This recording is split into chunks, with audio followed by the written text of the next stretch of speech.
compartilhar com você hoje a respeito de estarmos firmados na graça do Senhor. Sabe, toda essa obra, toda essa edificação só acontece porque nós estamos firmados na graça. Sabe essas pessoas que eu menciono que estão decepcionadas, frustradas, e por isso estão paralisadas? Só estão dessa forma porque ainda elas não tiveram a revelação da graça. A graça, quando ela está presente nas nossas vidas, ela nos leva a edificar o corpo de Cristo e não tornar essa graça vã. Mas nós mergulhamos no Senhor e quanto mais revelação e entendimento da graça, mais nós queremos nos envolver. E com uma diferença, eu não fico com medo. Eu não estou me envolvendo por medo de punição, por medo de Deus me matar, por medo de Deus me disciplinar, simplesmente porque eu fui atraído pelo amor dEle, e eu não quero viver fora do propósito dEle. O amor que eu recebi, eu quero compartilhar. O amor que eu recebi de Jesus, eu quero que outros também recebam.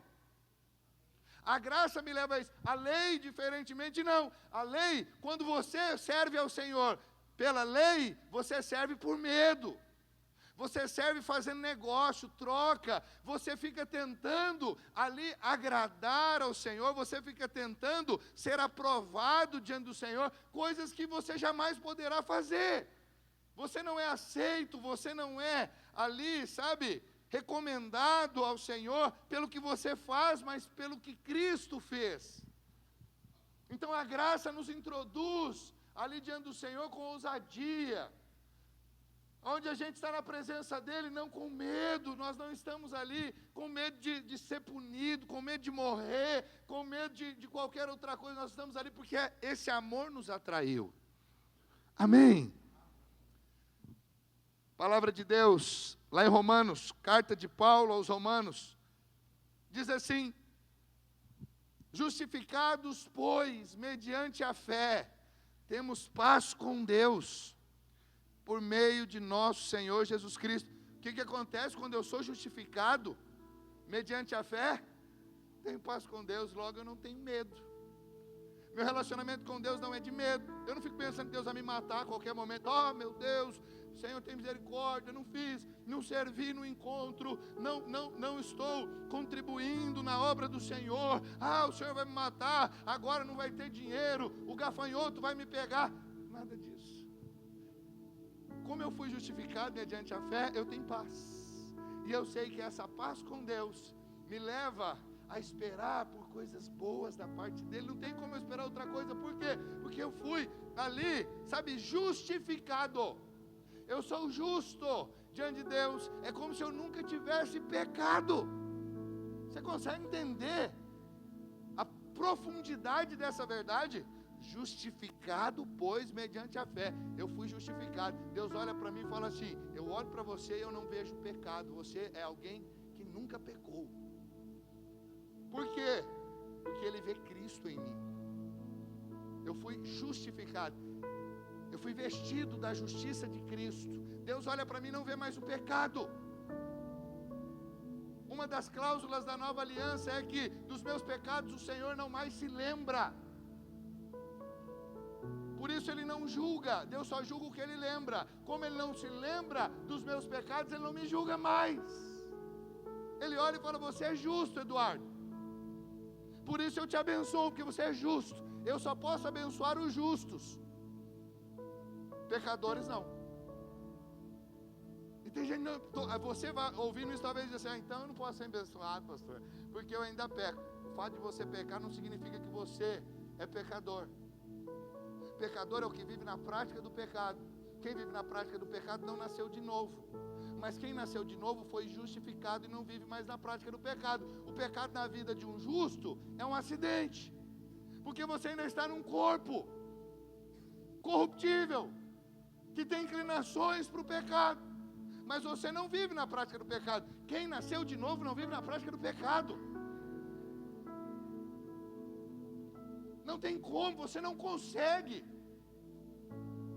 porque você teve a sua natureza mudada. Entenda isso, a sua natureza foi mudada. Você tinha uma natureza que gostava do pecado. O pecado te agradava, você tinha prazer nele.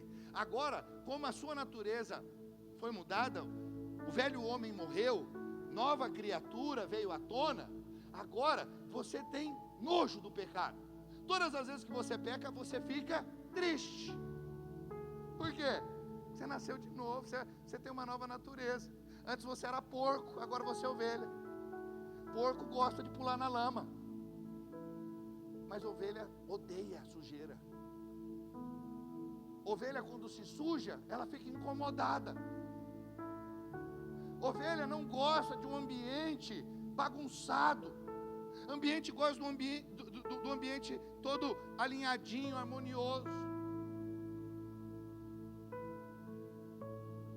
Ovelha precisa de pastos verdes, águas tranquilas, para procriar. Se o ambiente for hostil, elas não procriam.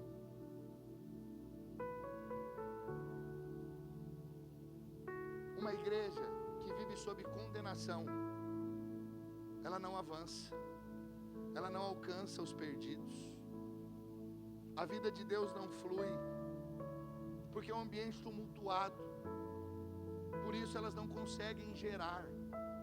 Para gerar é necessário paz. Para ter paz você precisa saber que você foi justificado. Só que não tem nada a ver com você essa justificação. Foi uma justificação pela fé. O que eu fiz? Nada, eu só criei. Eu só criei que o Senhor me justificou. Ele falou: vocês são justificados, porque agora vocês receberam o meu sangue. O meu sacrifício foi feito, foi realizado. Quem está debaixo desse sacrifício agora é justo. E como consequência eu tenho paz com Deus. Isso não é maravilhoso? Fala a verdade. Talvez você está aqui, você já foi alguém que não teve revelação da graça ou não tem. E vez por outra você vive debaixo de condenação. Sabe por quê? Porque ainda você não entendeu a justificação pela fé. Você está tentando todo o tempo ser aprovado diante de Deus, quando na verdade você já foi aprovado, mas não pelo que você fez, pelo que Cristo fez. O texto segue: temos paz com Deus por meio de quem? Nosso Senhor Jesus Cristo, aleluia.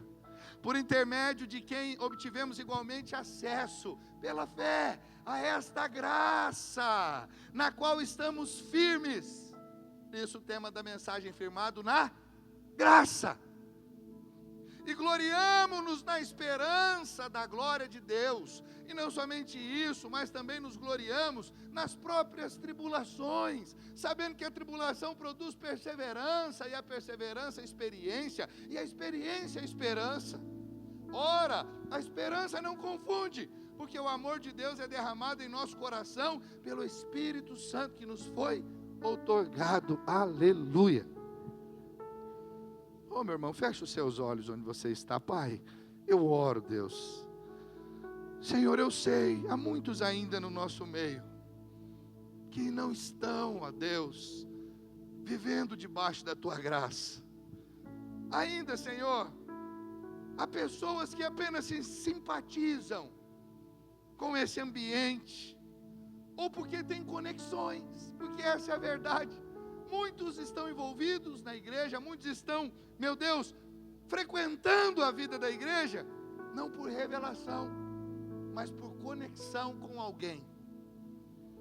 Mas essa pessoa ainda não teve revelação.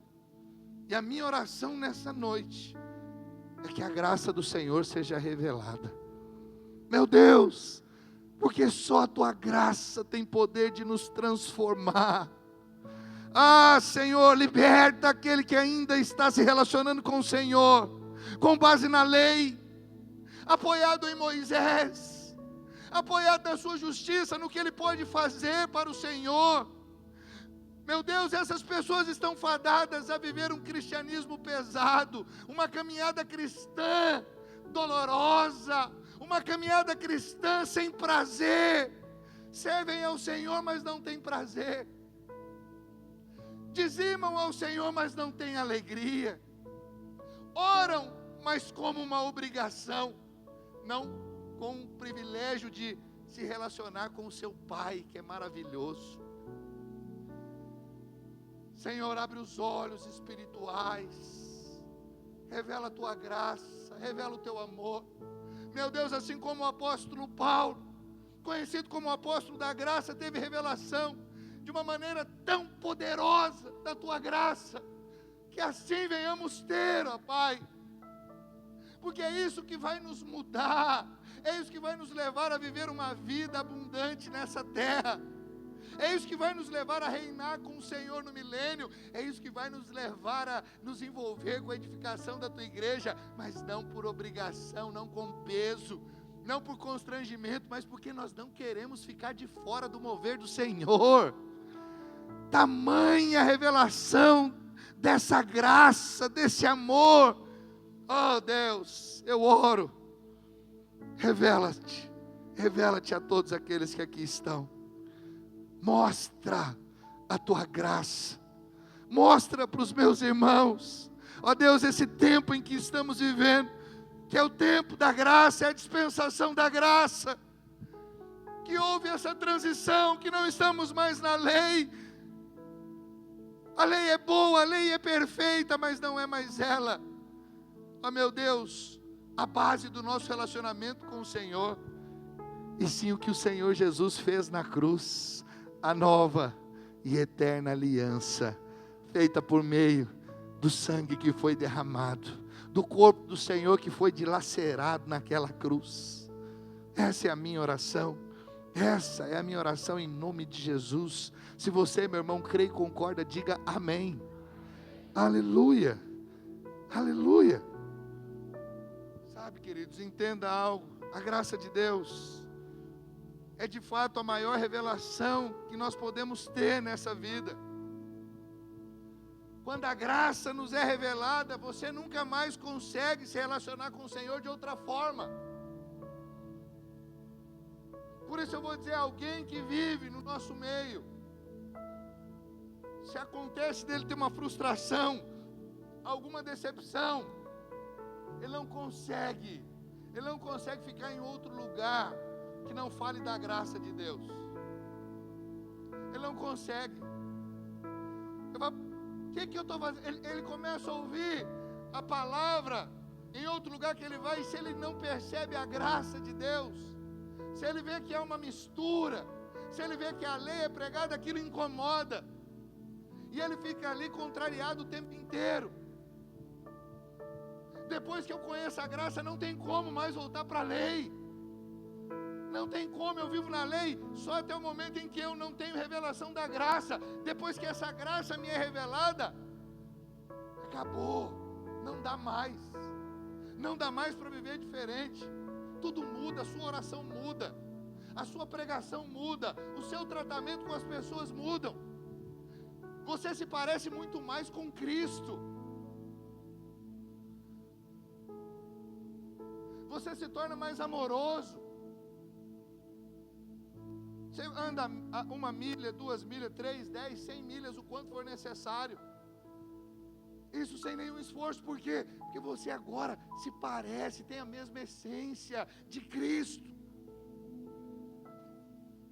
Moisés, foi embora, passou. Você não tem mais nenhuma característica de Moisés na sua vida, porque a graça te conquistou. E graça não é uma doutrina, graça é uma pessoa, é Cristo.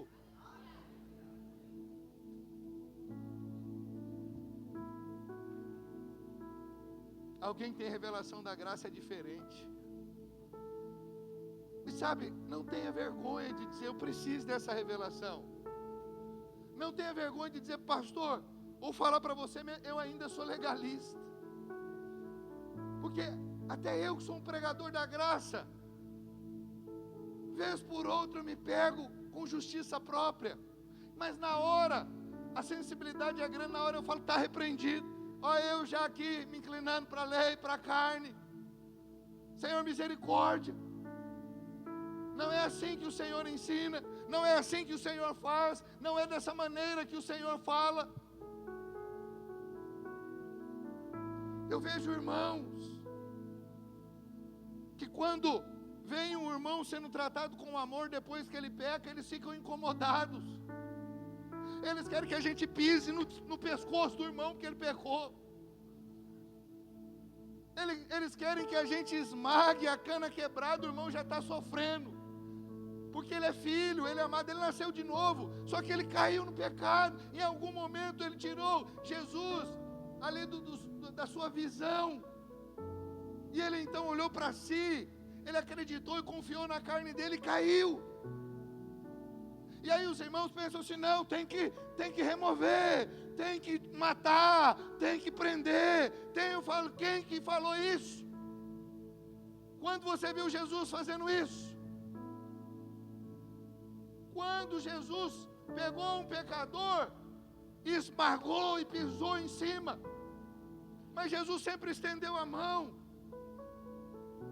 deu a provisão, liberou o perdão, e depois de dizer está perdoado, ele dizia, vai, não peques mais. Mas você só pode ir não pecar mais porque você entendeu que foi perdoado. Porque enquanto você não entender que foi perdoado, você não vai ter provisão para andar na presença dele. É necessário saber que você foi perdoado.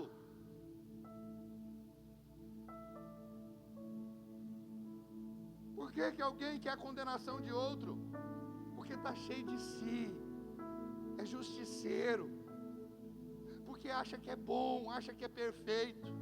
Essa pessoa age assim até o dia que ela cair e encontrar graça. O dia que ela encontrar graça, ela vai dizer, meu Deus, na vez do outro eu quis que ele morresse, na minha eu quero misericórdia. Por isso a palavra e o Senhor nos ensina, cuidado para não julgar as pessoas, porque na medida que você julgar, você vai ser julgado. A régua que você usar, vai ser usada contra você. Seja amoroso, e o dia que você precisar, você vai encontrar amor. O dia que você falhar, você vai ter mãos estendidas para te ajudar a levantar, e não pessoas te condenando, querendo o seu mal e o seu fim. Isso não tem nada a ver com passar a mão, sabe, fazer vista grossa para o pecado, passar a mão na cabeça do rebelde. Não, nada disso, querido. A palavra de Deus diz que o que nos leva ao arrependimento é a bondade de Deus, não é a punição, é a bondade que me leva ao arrependimento. Quando a punição te leva ao arrependimento, às vezes não é arrependimento, é só medo de morrer. Mas quando o amor se revela e você se arrepende, é porque houve um toque no seu homem interior, e aquilo te leva a refletir e te leva a um estágio de transformação, porque você não tinha uma motivação ruim para se arrepender. Você se arrependeu porque você foi constrangido. Quantas vezes os meus filhos se arrependem diante do meu cinto, mas não é arrependimento, é só medo da minha cintada. E eles sabem que de vez em quando o cinto pega. Papai é amoroso, papai conversa, mas tem hora que o papai pega o cinto. E o arrependimento parece que é na hora. Na hora você fala, arrependeu nada. É a cinta que dói. Cinta que dói. Mas eu percebo, quando eu ajo com amor, converso, e eu vejo meu filho quebrantado, chorando, pedindo perdão, e o Senhor me lembra, o amor constrange e gera verdadeiro arrependimento.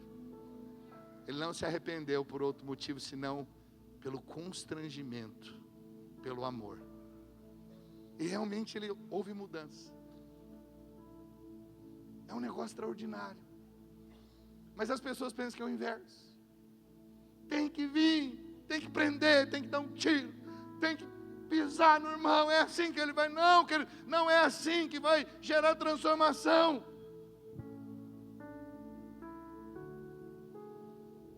De tempo em tempo nós somos assediados por pensamentos que tentam roubar de nós essa revelação e nos fazer novamente prisioneiros da lei. Ô meu irmão, acredite, se você não vigiar, você volta aos rudimentos da lei e passa a viver debaixo de condenação. E pior, condenando as pessoas. O pior não é você viver debaixo de condenação, o pior é que você começa a condenar todo mundo. E o legalista, ele normalmente, ele é condescendente com ele e duro com o próximo. Ele peca, mas com ele é brando, é condescendente.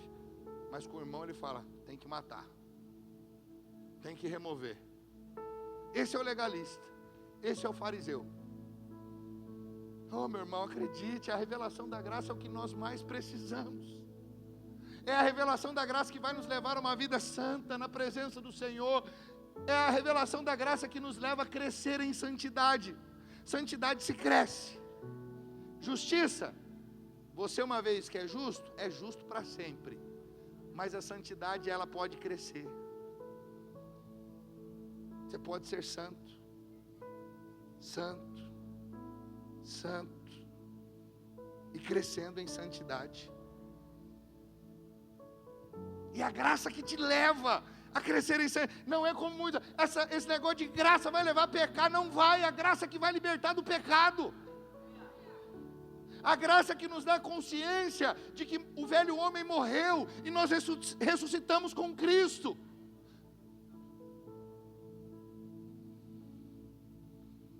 Por isso eu quero falar com você sobre isso que Paulo está dizendo, firme-se na graça.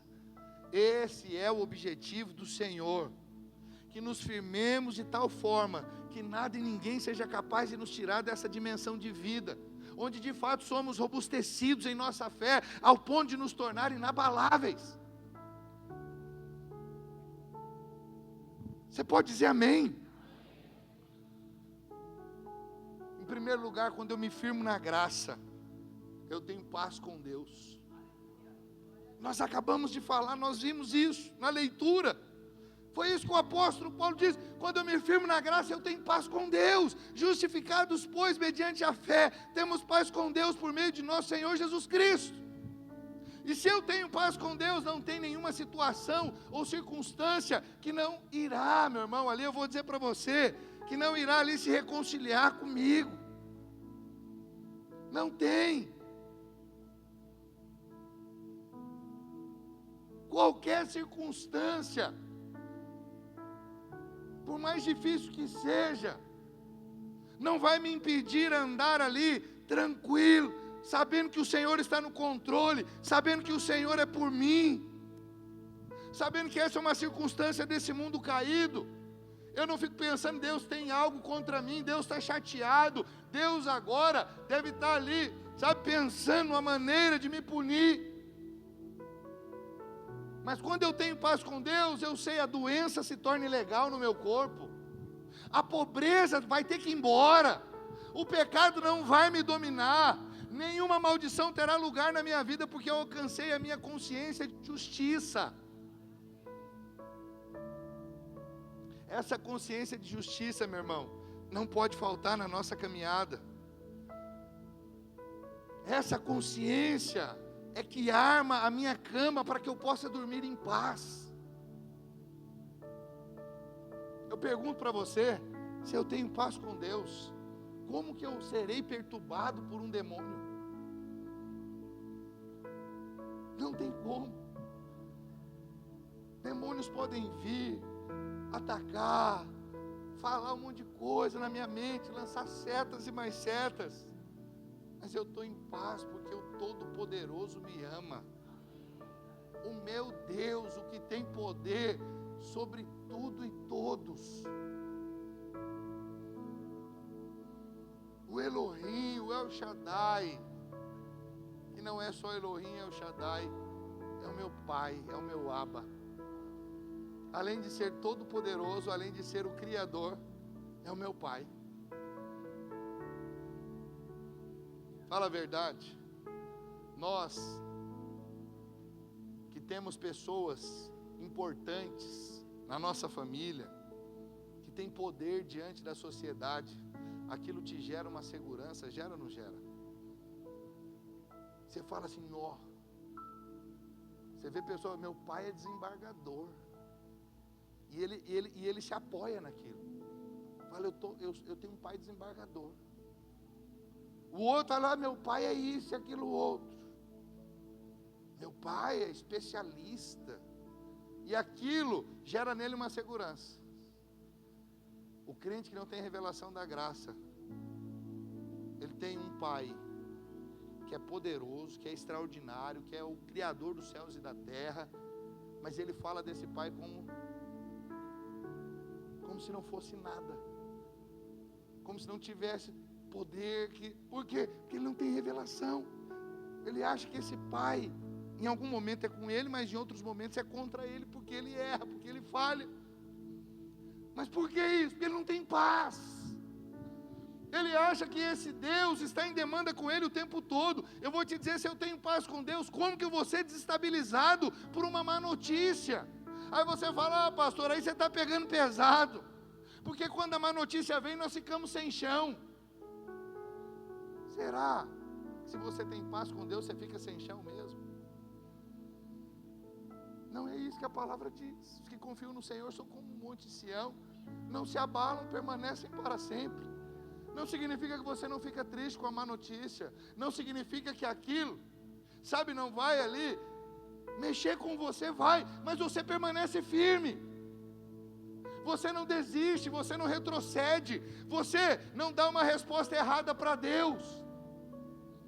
Por quê? Porque você está em paz com Ele. Você entende que Deus está sob controle de todas as coisas. Você e eu podemos ser pegos de surpresa, mas eu preciso te dizer, Deus nunca é pego de surpresa. Ele já sabe de tudo antes da situação chegar até você. Então preste atenção. Deus não está andando de lá para cá, pensando que Ele pode fazer por esse problema. Não, Ele já realizou isso lá na cruz, Ele já resolveu. Ele já decretou a paz sobre você que está nele. Então, para toda circunstância adversa, a provisão de Deus já está ali preparadinha para você, para que você permaneça firme, para que você não caia. Deus está firmando os seus joelhos por estar em Deus não são trôpegos, mas são firmes. Por isso você não se abala, por isso você não dá uma resposta errada, uma vez que você tem paz. Sua paz já foi comprada, querido. É por isso que o apóstolo bradou no início do capítulo, Romanos 5:1, justificados, pois, mediante a fé, temos paz com Deus por meio de nosso Senhor Jesus Cristo. Está claro, essa paz não é por meio de algo que eu faço, é por meio de nosso Senhor Jesus Cristo. As coisas do Espírito sempre são através do nosso Senhor Jesus Cristo. Ele é quem faz, Ele é quem realizou, Ele é quem fez. Nunca pense que você pode acrescentar algo à graça, porque se você tentar fazer isso, você vai afrontar a graça. E dá ruim, querido, o final é ruim. Quando eu afronto a graça, eu gero Ismael. Ismael não é coisa boa. Ismael é fruto de incredulidade. Ou melhor, é obra de incredulidade. É obra da carne. Deus não aceita. Não tem esse negócio, a graça de Deus, mais alguma coisa. Não, é só a graça. É só por meio dele. Não fica tentando completar a receita, não. Nunca olhe para a receita do amor de Deus e pense assim: está faltando aqui um sacrifíciozinho, ou está faltando aqui uma campanha, ou eu preciso subir o monte. O que será? O que eu preciso fazer? Escute, você não precisa fazer nada, você só precisa crer no que Jesus já fez. Tudo que você precisa é manter-se posicionado em fé. Continue fazendo aquilo que o Senhor nos ensina na sua palavra. O mundo pode estar desmoronando, mas eu estou em paz. Eu estou em paz, eu não perco minhas noites de sono. Estou tranquilo, eu sei, o Senhor é comigo. O Senhor, meu Deus, como é maravilhoso dormir e saber que Deus não está chateado comigo. Oh, meu irmão, não foi sempre assim. Houve um tempo que eu achava que Deus estava chateado comigo. Depois de ter nascido de novo, depois de ter me tornado filho. Quantos dias da minha vida, na verdade não tinha um dia sequer, que eu não pensava que Deus estava chateado comigo por alguma coisa que eu tinha feito, ou deixado de fazer. Às vezes eu não tinha feito nada de errado, mas não tinha lido a Bíblia, não tinha orado, e aquilo ali já gerava em mim condenação. E aí eu já falava: Senhor, eu sei que eu não fiz o que eu tinha que fazer, mas me perdoa. Aí eu gastava mais o meu tempo pedindo perdão para Deus do que pedindo as bênçãos para Ele, do que pedindo o favor dEle, do que pedindo para Ele o que eu precisava.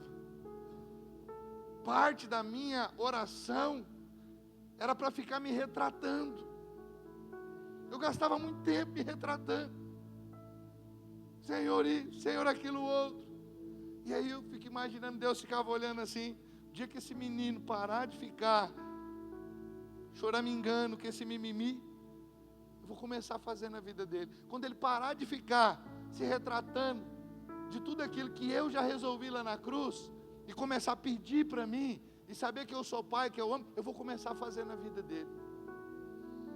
Mas enquanto ele fica nesse mimimi, ele está achando que é ele, é que conquista, que o que eu dou para ele é com base no comportamento dele. Aí ele vem pedir, mas toda vez que ele pede porque ele acha que se comportou bem, e ele acha que agora por isso eu vou dar, e é justamente quando eu não posso dar, porque eu só dou as minhas bênçãos quando o meu filho entende, não tem a ver com ele, e sim com Cristo Jesus. Isso é muito sério. É por isso que muitos irmãos não veem as suas orações respondidas. É por isso que muitos irmãos fazem campanha, e a campanha passa e nada acontece. Os anos passam e as tarjetas vão ficando para trás, e ele não vai vendo as respostas dos pedidos. Por quê? Porque ele está apoiado nele, no comportamento dele, no que ele faz. E aí ele fica preso naquilo. Além de não ter o comportamento adequado, ele nunca vai conseguir ter um comportamento, sabe, diante de Deus, um comportamento que só vai ficando cada vez mais alinhado. Porque o comportamento não está ligado ao que você faz, e sim à sua crença. Por eu crer corretamente na palavra, eu recebo transformação, e aí o meu comportamento ele é afetado.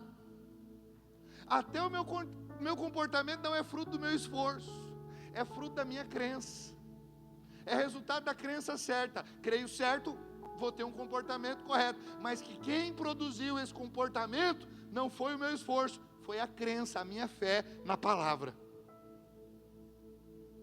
Por isso, quanto mais da graça eu tenho entendimento, eu tenho revelação, eu posso crescer na minha santidade. Na justiça não. Na justiça, você uma vez foi feito justo, você é sempre justo. Não tem como você ser justo um dia, no outro dia você ser pecador. Ou é justo ou é pecador. Um dia Deus decreta inocente, no outro dia Ele decreta culpado. Não, hoje você está inocente, você é justo. Aí amanhã você fala e ele fala assim, hoje você é culpado. Os irmãos pensam que é assim que funciona. Se fosse dessa forma, Jesus tinha que vir de tempo em tempo e morrer na cruz. Mas a morte dele foi de uma vez para sempre, para perdoar todos os pecados passados, presentes e até os que você ainda vai cometer. Por mais que você fale, até o que eu vou pecar já está perdoado, então eu vou pecar. Só se você for louco que você pensa assim. Você não nasceu de novo, você pensar assim, porque agora até o meu pecado futuro está perdoado, então eu vou meter o pé no balde e vou pecar. Então você não nasceu de novo, simples. Crente que fala que vai pecar, não é crente. Cidadão de bem que fala que vai matar, é cidadão de bem? Cidadão de bem que fala, já que o juiz falou, se eu matar mais 2 na frente, eu tenho crédito? Não, estou com crédito de 2, vou matar os primeiros 2 que me apurrinhar, que mexer comigo, eu vou passar a faca nele. Isso é gente de bem?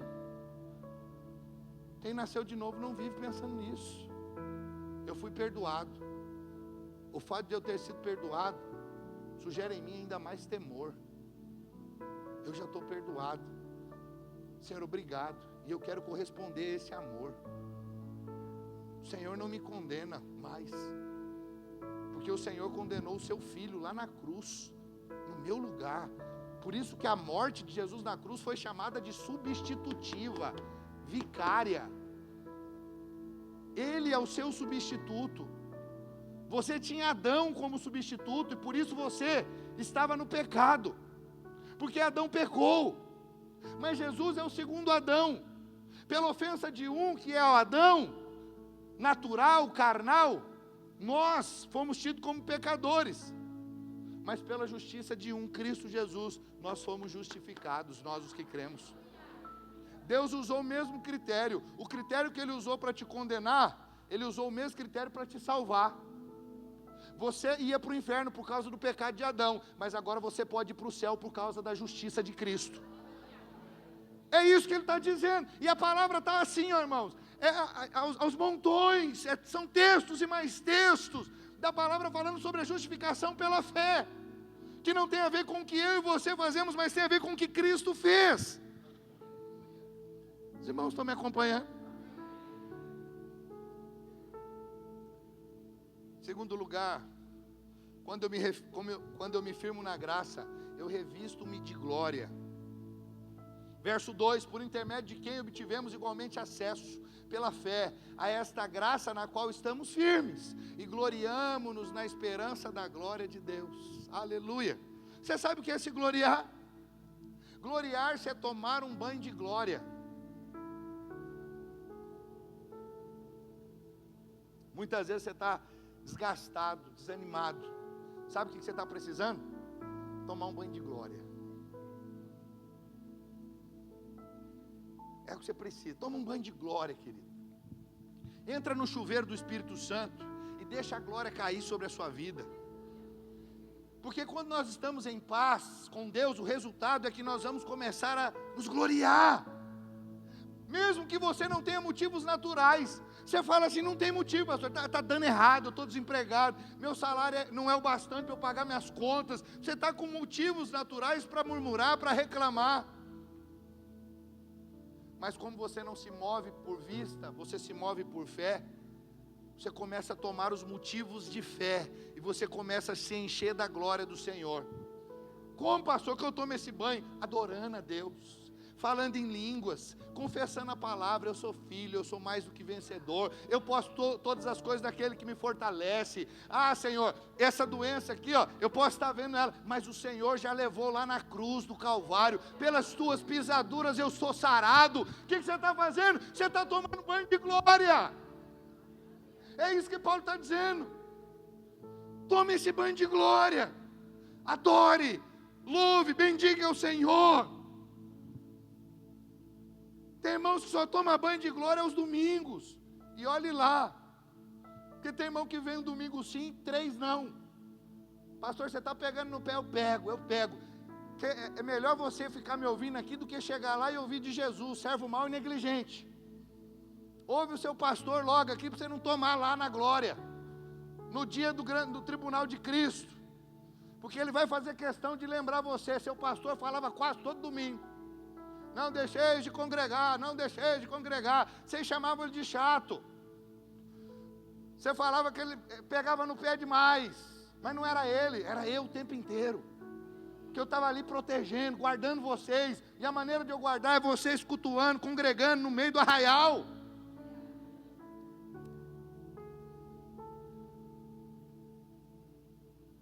Dê valor ao que precisa ser valorizado.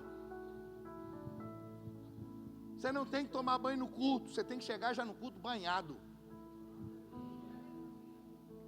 Como, pastor? Você passa a semana inteira tomando banho. Negócio dá ruim lá com o seu chefe. Em vez de você mandar ele para o inferno, começa a tomar banho de glória. Aleluia, Senhor. Salva o meu chefe. Perdoa, Senhor, ele não sabe o que está falando. Começa a lembrar de Jesus, o povo cuspindo nele na cruz, chamando ele de todo nome. O que Jesus falava? Pai, perdoa-lhes, eles não sabem o que falam. Eles não sabem. Você acha que o seu chefe sabe? Seu chefe está cheio de capeta no corpo. Ele não conhece Jesus. Ele está até o fio de cabelo com demônio. Tem uma legião às vezes lá no corpo dele, na vida dele. Você tem que pegar e falar: Senhor, deixa eu levar ele para o encontro. Eu quero ter o prazer de botar a mão e ver os capetas manifestando e ele ser liberto. A minha vingança sobre o meu chefe é vê-lo ser salvo. Vou me vingar do meu chefe, levá-lo para Jesus. Essa é a nossa vingança. Olha, eu estava doido para me vingar do Senhor, chefe. Minha vingança era essa: ver você aqui adorando a Jesus comigo. Está vingado. Olha que maravilha. O crente, até para se vingar, a vingança dele é boa. É levar para Jesus. Se você não tomar banho de glória, aí você passa a semana inteira praguejando, semana inteira murmurando, aí já chega aqui pesado. Aí você está com o coração todo atribulado, e às vezes pega assim e não consegue receber nada. Fala: esse culto aqui foi minguado. Que pregação xoxa do pastor. Você está atribulado até o bico, você não consegue ouvir. Pastor, mas não é para isso a palavra? Para me tirar da tribulação, para me trazer alívio. Mas você está tão atribulado que a palavra não chega no seu coração. Porque você deixou para tomar banho no culto. Não, toma banho a semana inteira. Sabe por quê? Aí quando você chegar no culto, nós vamos todo mundo mergulhar no oceano da glória. Porque está todo mundo banhado. Você imagina todo mundo banhado da glória. Olha a glória aqui, ó. Tem só gente nadando na glória. Deixa essa questão da tribulação para o atribulado descrente. Aí é normal, ele não toma banho de glória. O problema é que os crentes não estão tomando banho. Toma banho, querido, de glória. Adora, louva, bendiga o Senhor, sabe, louve o Senhor, bendiga o nome dEle. Chega aqui já pegando fogo. Chega aqui já soltando faísca. Rapaz, hoje eu vou chegar no culto ali, quem eu tocar vai tomar choque de glória, de unção, de vida. Quando eu chegar, o perfume de Cristo chega comigo. Quando eu chegar, o irmão do lado já vai cair na cadeira. Tamanha glória, tamanha unção. Chega assim, com essa postura de alguém cheio, de alguém que realmente está ali o tempo inteiro glorificando ao Senhor. Mas enquanto, deixa essa murmuração para o mundo, deixa as pessoas que não conhecem o Senhor murmurar, mas você se glorie no Senhor.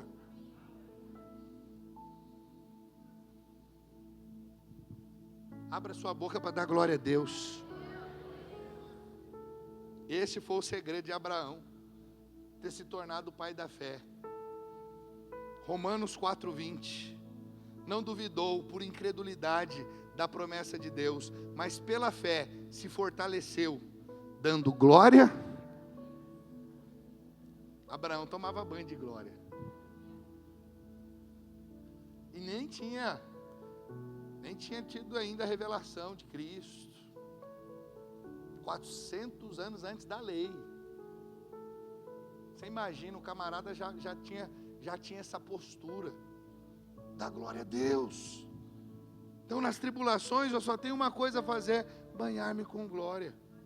Enquanto eu glorifico a Deus, o Espírito fala no meu ouvido: pare de tentar resolver o que eu já resolvi. Desista de ir aonde eu já te coloquei. Pare de lutar pelo que já é seu. Você fica ali alinhadinho. Você caminha a partir da posição que o Senhor já te colocou. Posição de vencedor em Cristo, assentado nas regiões celestes. Você não é o crente que está buscando a vitória. Você caminha a partir da vitória. Por quê? Porque você entendeu o seu lugar. Que você tem paz com Deus. Porque agora você se banha da glória do Senhor. Confesse, meu irmão, com seus lábios o que a palavra de Deus nos ensina. Aprenda a falar a montanha, aprenda a falar a tempestade, aprenda a falar a doença. Comece a usar a autoridade que o Senhor te deu. Comece a declarar a palavra todos os dias, em todas as circunstâncias. O que Paulo quis dizer é que nós devemos nos gloriar, não na esperança da doença, não na esperança do pecado, mas na esperança da glória de Deus. Então, se eu começo a glorificar por antecipação, o mar vai se abrir, eu vou atravessar, e do outro lado eu vou me juntar a Miriam, eu vou cantar e dançar na presença do Senhor, como aconteceu lá em Êxodo capítulo 15. No final o faraó vai ser envergonhado, o diabo vai ser envergonhado, Jesus vai ser glorificado na sua vida. Você pode dizer amém? Em terceiro lugar, quando eu me firmo na graça, eu aprendo a lidar com as tribulações. Ninguém quer passar por tribulação, mas nós passamos, é inevitável. Como eu já falei, o dia mau vem para todos. O fogo vai vir. Falamos isso no culto passado. Mas quando o dia mau vem, e eu estou firmado na graça, eu dou a resposta certa.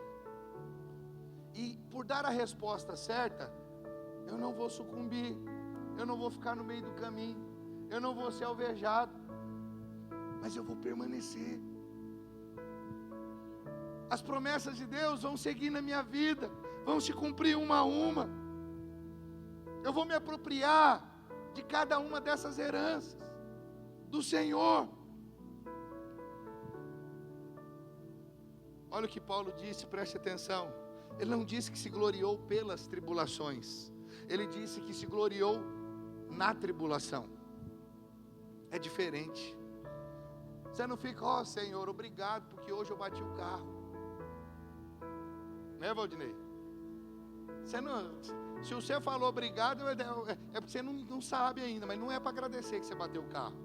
Mas você fala, Senhor, apesar de eu ter batido o carro, eu sei que o Senhor me ama, o Senhor é comigo, o Senhor está me dando uma ocasião para ter um carro novo, o Senhor está querendo fazer algo diferente na minha vida, o Senhor separou esse final de semana, tantas coisas maravilhosas para você pensar. Você dá a resposta certa. Mas se eu não estou firmado na graça, eu falo assim, mas que miséria, rapaz. Tanta gente para bater carro, logo eu. Maravilhoso. Lucas do Rio Verde, 100 mil habitantes, e logo eu bati o carro. Aí você começa com mimimi, começa a caçar culpado. E no final eu vou te dizer, o culpado vai ser Deus. Quando você começa a achar culpado, no final sempre cai nas costas de Deus. Foi assim que Adão fez. Todo mundo que pecou e caçou culpado, jogou nas costas de Deus. Porque é isso que o diabo vai fazer no final. Foi porque você foi para a igreja, rapaz. Esse negócio de encontro foi por isso. Olha, esse encontro com Deus, está vendo como é perigoso? Faz bater carro. Só foi você começar a ir na igreja. Você nunca bateu o carro na sua vida. Olha, avalia. Para observar. Agora que você foi para a igreja, você bateu o carro. Significa que igreja não é coisa boa. Continua do jeito que está. Tá bom. É isso que o diabo quer que você faça. Mas quando você está firmado na graça, esse momento gera em você uma convicção. Não, não. Ah, Satanás, sei que essa armadilhinha sua aí eu não caio não. Capaz.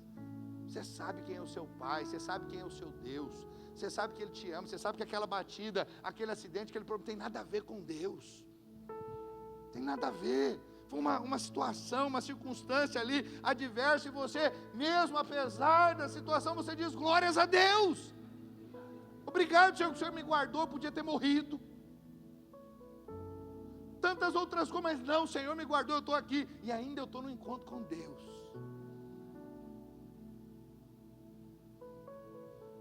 Significa que no meio da tribulação, eu vou me firmar ainda mais na graça do Senhor.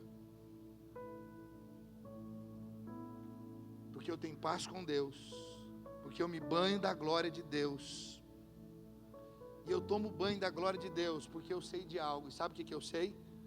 Paulo diz aqui, a tribulação produz a perseverança. Olha que coisa maravilhosa, ao me gloriar no Senhor, vai nascer perseverança no meu espírito. Quanto mais eu louvar, mais eu me firmo na verdade que Ele me deu. Você vai chegar num ponto da sua vida que as pessoas não vão conseguir discerni-lo. A Bíblia diz que o homem espiritual julga ou discerne todas as coisas, mas ele mesmo não é julgado ou discernido por ninguém, porque ele é espiritual. O espiritual dá uma resposta diferente de tudo que as pessoas desse mundo estão esperando. Espiritual é um negócio fascinante. Por isso a Bíblia diz, Paulo, ele julgava todas as coisas, mas por ninguém podia ser julgado, porque ele era espiritual. Você está acima, você está num outro nível, que você julga, mas você julga segundo o Espírito, e por ninguém pode ser julgado. Você está usando o critério de Deus, o modelo de Deus. Não é julgar no sentido de botar o dedo na cara, não. Você tem uma visão espiritual de tudo. E quando você tem uma visão espiritual de tudo, você não erra, você não condena. Você é alguém que ministra a vida de Deus. Quantos estão me acompanhando? Diga amém. O Senhor está construindo uma estrutura de fé dentro de você, para que nada e ninguém faça com que você retroceda. Meu irmão, essa é a minha caminhada com Deus, durante todo esse tempo. Você consegue imaginar? 20, eu sempre falo 25 anos, você fica pensando que eu falo isso para me gloriar. Não, a glória é de Deus. Desde 1999. Então, 27 anos. Quase 27. Você acha que eu nunca passei por situações desanimadoras? Situações, sabe, difíceis. Mas nada do que eu passei foi bastante o suficiente para me afastar do Senhor e da sua igreja, porque eu estava firmado nele, na palavra dele.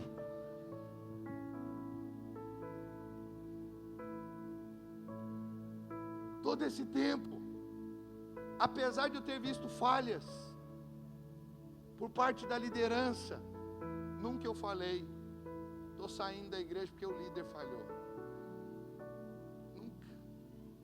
Mas não tem mérito nisso, porque eu aprendi muito rápido. Olhe para Cristo e olhe para a palavra. Todos na igreja estão sujeitos a falhar, mas Cristo não falha, permanece. A igreja é dele. A igreja é cheia de pessoas imperfeitas. Qualquer lugar que você for, você vai encontrar pessoas imperfeitas e que vão te decepcionar. Eu costumo brincar, e o dia que você achar uma igreja perfeita, não entre lá que você vai estragar ela. Então fica aqui no meio dos imperfeitos e saiba, você também é imperfeito. Quando você errar, que você ache graça. Quando os outros errarem, seja gracioso com eles. E assim nós avançamos, e assim nós crescemos. Está me acompanhando, amém? Paulo está dizendo, depois de passar por determinadas tribulações, A incredulidade, querido, que habita em sua carne, ela vai dar espaço à fé que habita no seu espírito. Uma vez que você entendeu, uma vez que você está ali, sabe, olhando para Cristo, uma vez que você perseverou no meio daquela tribulação, a carne vai perder o governo, o seu espírito vai governar. A incredulidade nada mais é que a carne governando o que você pensa, o que você sente. Incredulidade é a carne que ouve o que Deus diz e depois coloca um e se, um mas, ou um talvez. Mas persevere. Persevere. Depois o apóstolo Paulo diz, depois que você persevera, sabe o que vai acontecer? Você vai ganhar experiência. Você vai se tornar mais experiente. Acredite, você só tem de Deus o que você pratica. A sua posse é proporcional ao seu procedimento de fé. Ô meu irmão, é o comportamento de fé que vai gerar em você experiência. Deus, Ele quer fazer de você alguém experimentado. Por isso o apóstolo Paulo diz para Timóteo, lá em 2 Timóteo 2,15, procura apresentar-te a Deus aprovado, como obreiro que não tem de que se envergonhar, que maneja bem a palavra da verdade. Olha aqui o apóstolo Paulo usa a expressão procura apresentar-te. Por que ele usa essa expressão? Ele está se referindo à comunhão diária que você tem com o Senhor todos os dias. Então procura apresentar-te todos os dias. Sempre se apresente ao Senhor ali dessa maneira. Aprovado, como obreiro que não tem de que se envergonhar, que maneja bem a palavra da verdade. A palavra aqui aprovado vem do grego dokimos. Sabe o que significa isso? Dokimos era uma moeda que revelava se uma determinada moeda era legítima ou ilegítima. É como essa caneta que passa na nota, na cédula, e mostra se ela é falsa ou verdadeira. Mas era uma moeda que era usada para fazer comparação com outra moeda, para ver se aquela moeda era verdadeira, autêntica.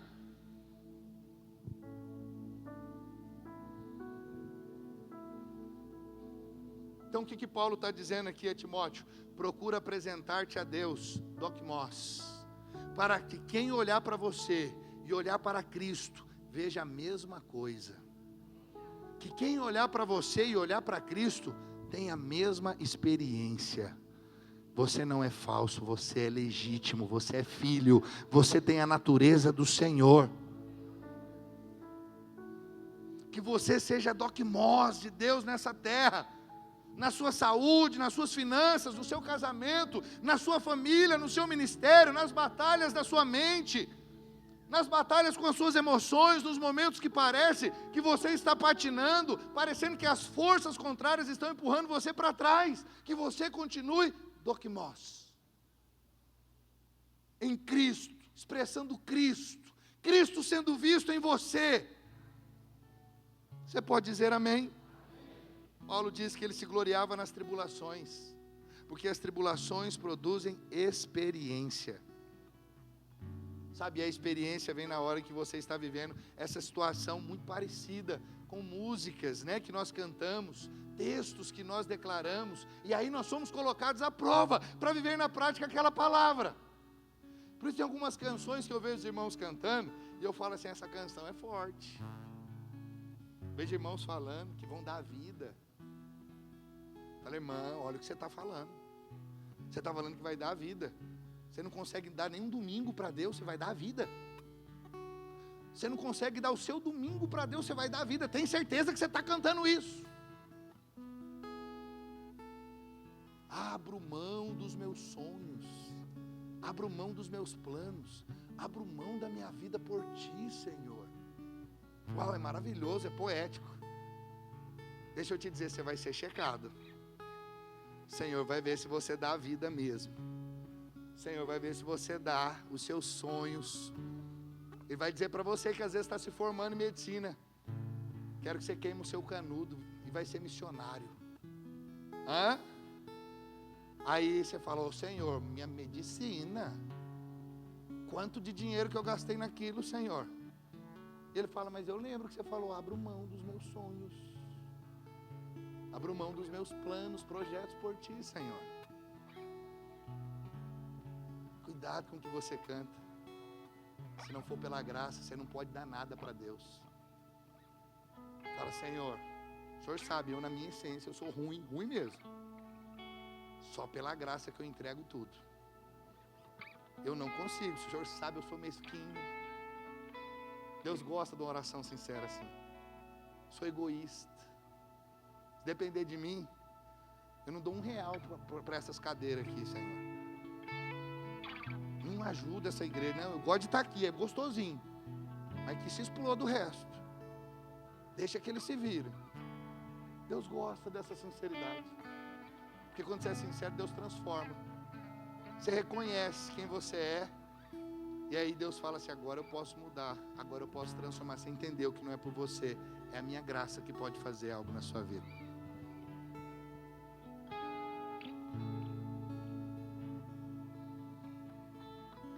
É nessa hora que a alma grita. As emoções esperneiam. E os céus para ver a nossa atitude. E milhares de testemunhas se sentam na arquibancada para nos assistir. Agora eu quero ver. Só senta os haters ali com as pipocas. Vamos ver o que ele vai fazer agora. Está desempregado. O líder, ninguém vai na célula dele. A célula só vai minguando. A arquibancada monta a arma. Vamos ver o que ele vai fazer. Vai desistir? Ou ele vai dizer, vai continuar firme no que ele está cantando, no que ele está falando. Senhor, Tu és a minha vida, para onde eu vou? Para onde irei se só o Senhor tem palavras de vida eterna? Quando eu falo cuidado, eu não falo que você não pode fazer afirmações.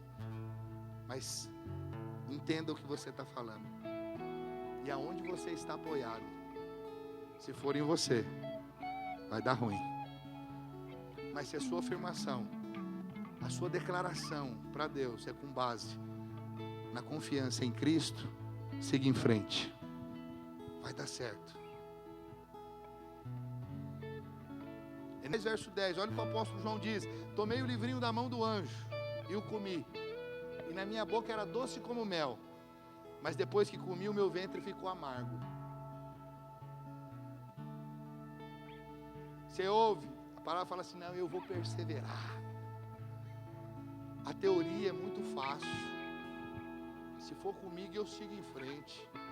Você é rápido para dizer como que o irmão desistiu. Cara, que é isso? Se fosse eu, jamais que eu faria tal coisa. Calma, querido. Você já comeu o livrinho? Talvez você nem comeu ainda, você nem ouviu. Coma primeiro. Deixa ele fazer digestão. É quando na prática você passar, é que você vai de fato poder dizer qual foi a sua atitude. É quando a prática vem, quando a tribulação vem, quando o fogo acontece, aí você fala, agora eu estou experimentado. O livrinho ficou amargo. Quando eu comi parecia maravilhoso.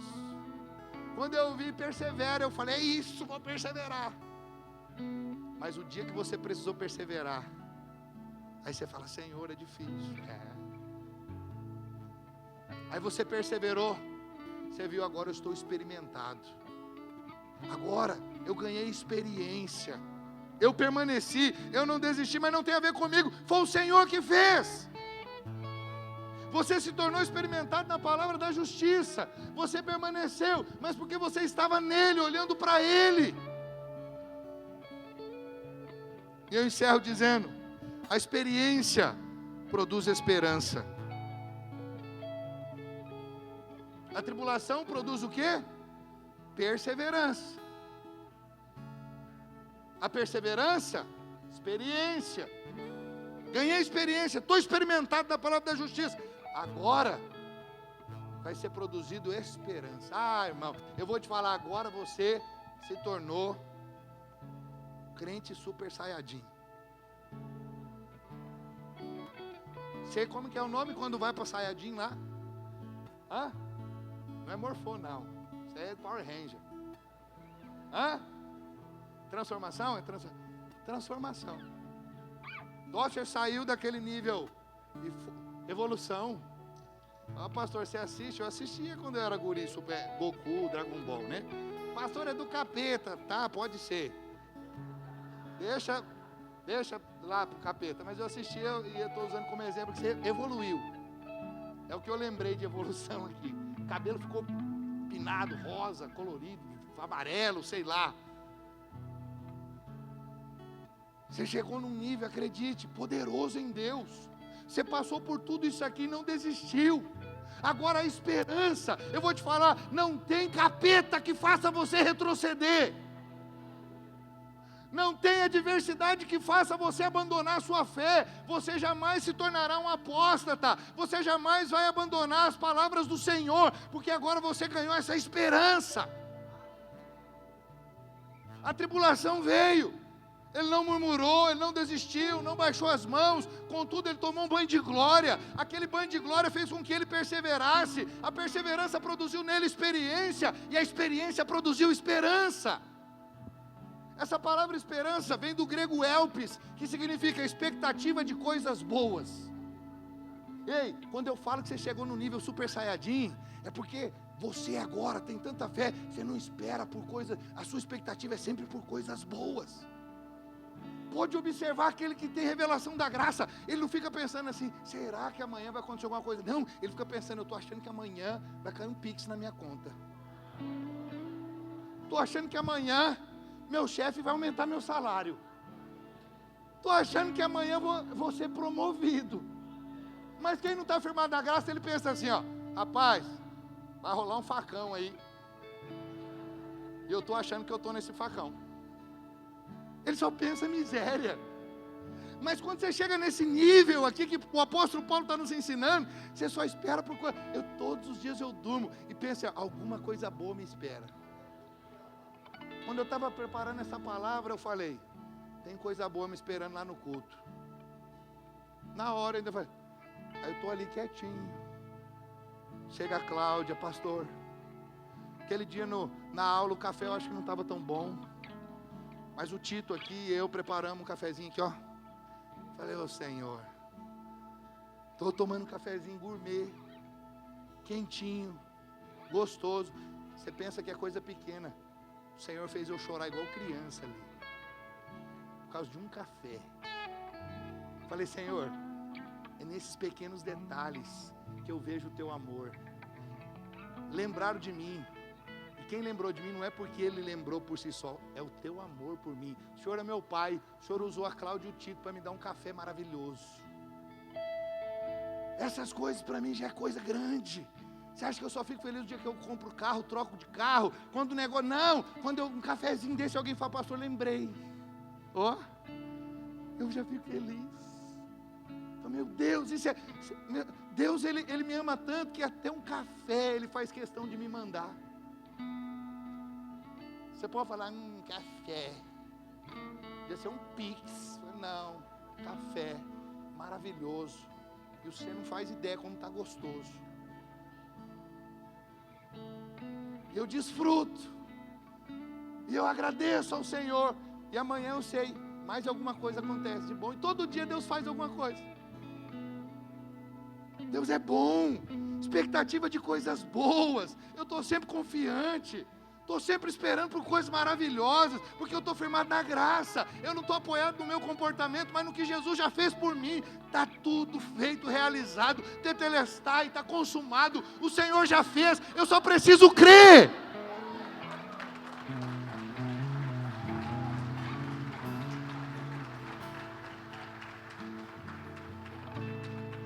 Vou dizer para você, querido, creia. Você pode não saber de onde, nem através de quem, mas eu vou dizer, algo bom vai acontecer com você.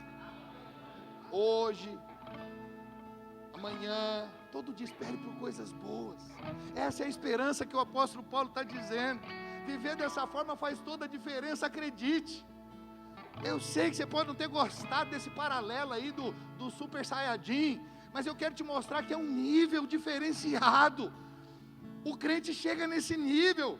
Tem um crente que quando ele está lá ainda naquele nívelzinho raso, tudo abala ele, tudo é motivo para ele falar: estou largando a célula, estou abandonando o discipulado, não vou para o culto, não vou para a célula. Ai Deus, o Senhor não me ama. Ah Senhor, tudo está dando errado. Ele fica assim. Fala a verdade. Não foi assim com você um dia, ou talvez você ainda está vivendo assim, mas dá tempo, você pode mudar isso rapidamente. É só olhar para Cristo, olha para a graça, tira os olhos de você, que essa mudança vai acontecer aceleradamente. Talvez você fale: pastor, tem 20 anos servindo ao Senhor e eu não penso assim. Então comece a olhar para Cristo e para a palavra, que você vai começar a pensar assim. Você só não está pensando assim porque sua crença ainda está errada. Romanos 5,5, ora, a esperança não confunde, porque o amor de Deus é derramado em nosso coração pelo Espírito Santo que nos foi outorgado. Se você já passou pela tribulação, já tomou um banho de glória, perseverou, você viu que funciona, isso fez de você uma pessoa cheia de esperança. Depois o apóstolo Paulo fala: qual vai ser o resultado? Sabe qual vai ser o resultado? Você nunca mais vai ser uma pessoa confusa. É esse nível que eu te falei. Você mudou de nível. Você nunca mais será dúbio. Você nunca mais será titubeante, oscilante. Você nunca mais será lá e cá. Você nunca mais será duplo. Porque a esperança não confunde. O amor de Deus é derramado no seu coração pelo Espírito Santo que nos foi dado. Eu vou parar por aqui. Pedir para você, fique de pé onde você está.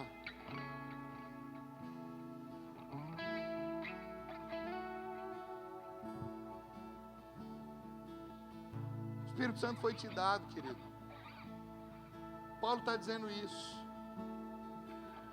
Palavra aqui, ó, outorgado. É mais um termo poderoso. Sabe por que o Espírito Santo foi te dado? Para gerar em você uma vantagem. Sabe por que o crente tem vantagem sobre aquele que não conhece a Deus? Porque o Espírito Santo está nele. O Espírito Santo, por meio dele, o amor de Cristo é derramado nos nossos corações. O Espírito Santo testifica e fala: você é amado, não tem dúvida, você é querido, seu Pai te ama, Ele é por você.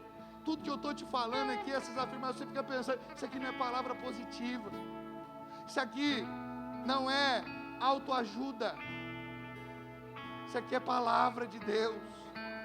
Essa é a graça do nosso Senhor. É isso que Jesus pregou, é isso que o Senhor Jesus nos ensinou. É isso que o apóstolo Paulo está aqui reafirmando.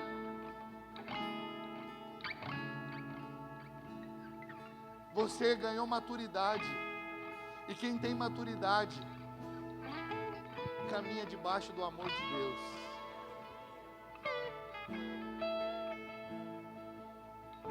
Você é alguém confiante. Nada pode te abalar. Nada. Você está passando por luta, eu quero te dizer, medita nessa palavra. Medita.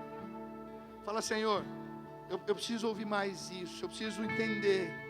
Caso você não entendeu, chegue na sua casa.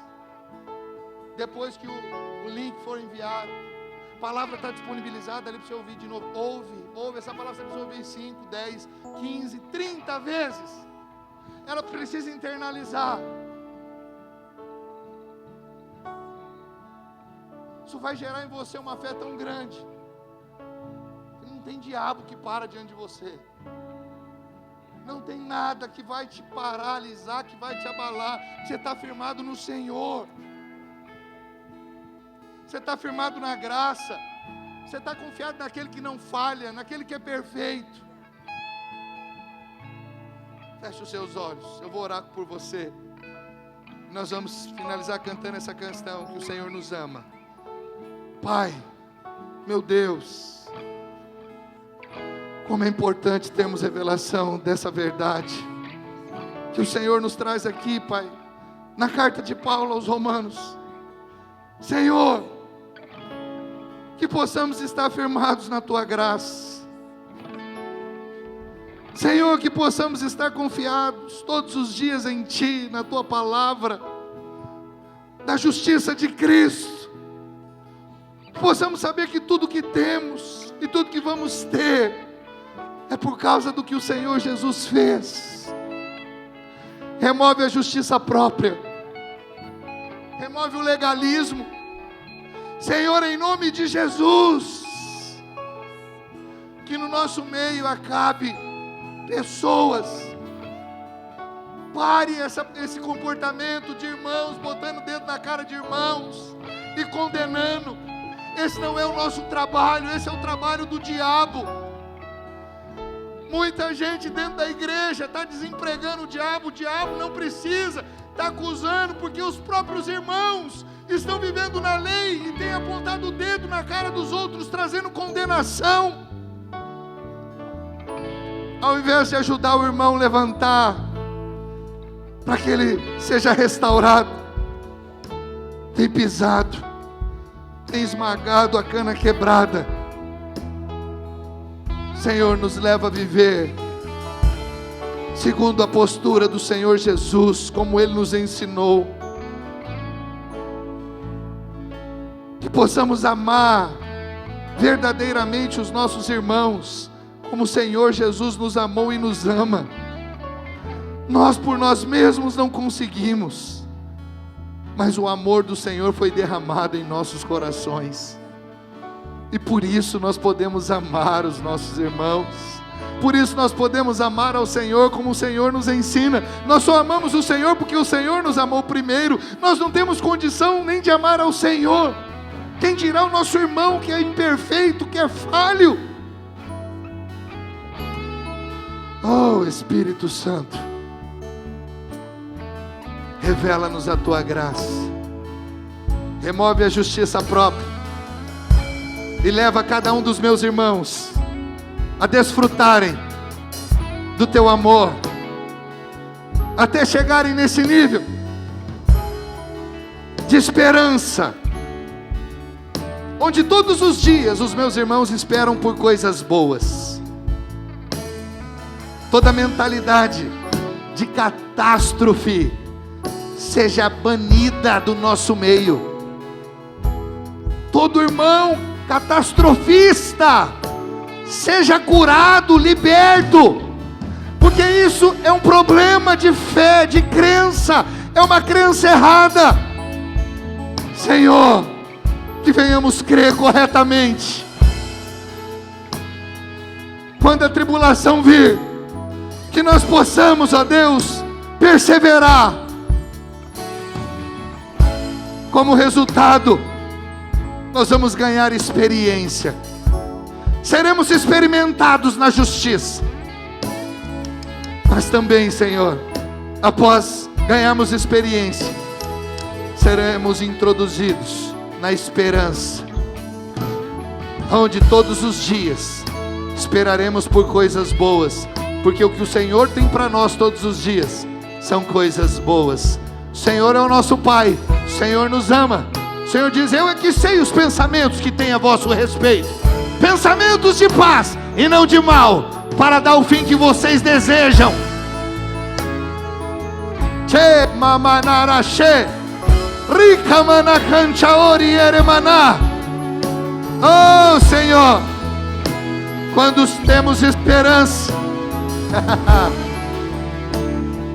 o amor do Senhor é derramado nos nossos corações, de tal forma que nós vivemos debaixo desse amor, amando e sendo amado, e assim vivemos felizes.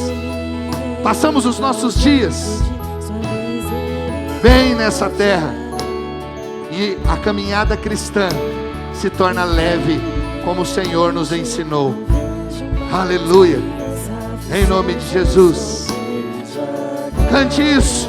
Vamos finalizar cantando essa verdade. Você é amado, nós somos amados.